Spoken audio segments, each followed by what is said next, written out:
E aí, pessoal, tudo bem com vocês? Pois é, estou trazendo aqui para vocês um texto que eu deixei lá, transcrevi no Facebook, tá? Então, não é meu, é de Marlise Matos, que é uma professora da Universidade Federal de Minas Gerais.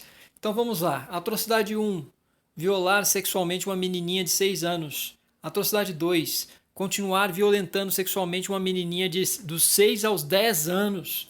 Atrocidade 3: engravidar uma menina de 10 anos. Atrocidade 4: ter de esperar a justiça brasileira autorizar o aborto legal previsto em lei pelo Código Penal brasileiro desde 1940.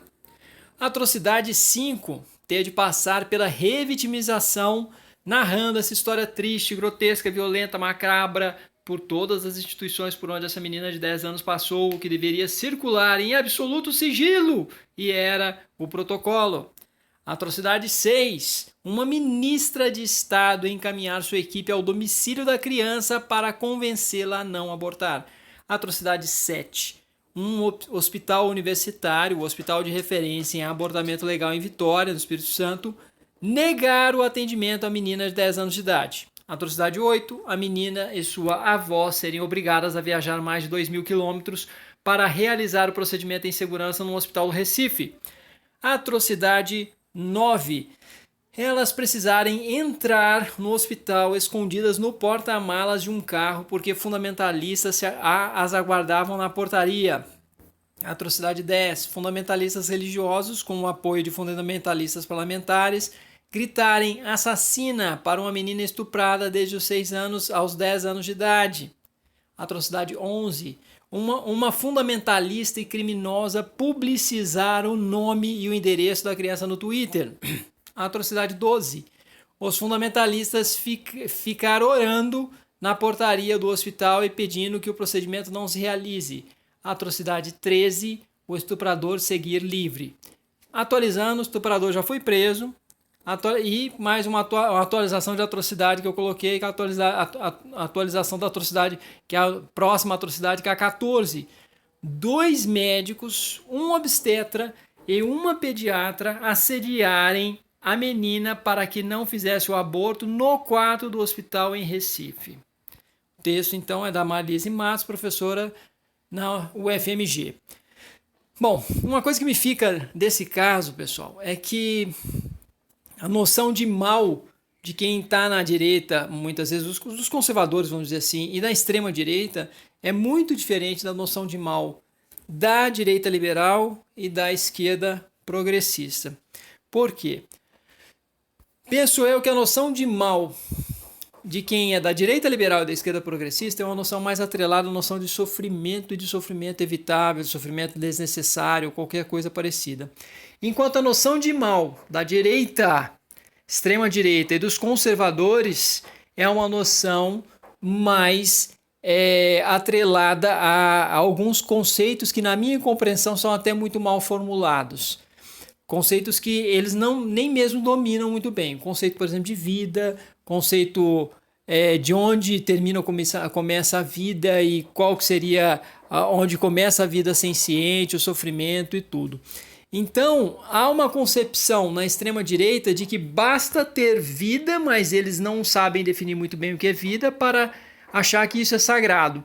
E, no entanto, a ideia deles de vida é somente de vida humana. Vida humana.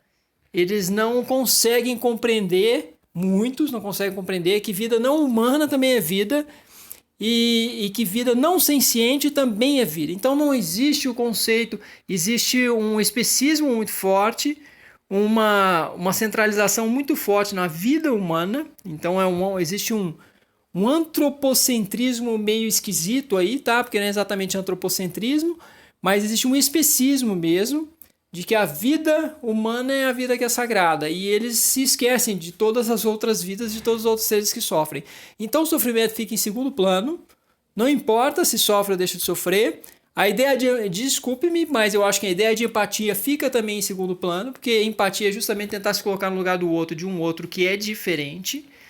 E nessa medida, para poder se colocar bem no lugar desse outro, nós temos que compreender o outro. Para compreender o outro, a gente tem que estudar o outro, a gente tem que ouvir o outro, a gente tem que acompanhar o outro, tem que observar esse outro.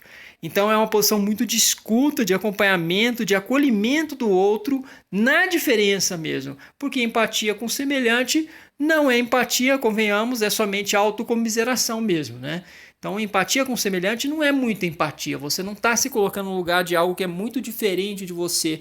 Você está simplesmente sofrendo o que você já sofre, e o outro reflete o teu sofrimento e de alguma forma tem ressonância com o seu sofrimento, e é algo egocêntrico, e não há uma saída, não há algo que se distancie do próprio ego, não há um desapego, não há um movimento de sair de si mesmo para observar o outro na diferença e o outro na distância, mas somente o outro que é muito próximo, muito similar. Isso nada mais é do que o altruísmo impulsivo, o altruísmo animal, que somente a natureza nos dita e nada mais. Claro que nós temos que aproveitar tudo que a natureza já nos oferece, que esse altruísmo para quem é consanguíneo, que é mais natural, esse altruísmo para quem está mais próximo, para poder praticar altruísmo. Contudo, a espécie, os comportamentos da nossa espécie não são ditados somente pelo que a filogenia nos relega, né? Por aquilo que nós temos herdado da filogenia. Nós também temos uma série de comportamentos que são produções dos condicionamentos, produções culturais, e é claro, obviamente, a gente tem que sempre observar um pouco das aptidões, dos encaminhamentos mais naturais, mas não há nada conclusivo em relação a isso mesmo em termos de biologia evolutiva ou de psicologia evolucionista. Não há nada de conclusivo que afirme que só existe absoluta e exatamente o altruísmo para os próximos, para os consanguíneos ou para os semelhantes. Então, o exercício da empatia é o exercício de ouvir, ter contato e deixar que a diferença ocorra, acolher a diferença, a divergência e permitir adentrar, ouvir e conhecer um pouco mais algo que é muito diferente da gente, até contrário a nós. É um exercício de generosidade, não é um exercício onde a gente ganha muito facilmente, imediatamente alguma coisa. É um exercício de fazer alguma coisa onde num primeiro momento a gente se machuca até, a gente adentra às vezes um caminho até meio doloroso e que parece que estamos perdendo num primeiro momento mais imediato, mas que o ganho seria a longo prazo e para toda a humanidade ou para toda a sociedade. Então, mais ou menos isso que eu queria colocar hoje. O vídeo para complementar esse vai ser o próximo, onde eu vou falar bem especificamente de empatia e de como eu concebo isso. Me ajude a alimentar aí o algoritmo.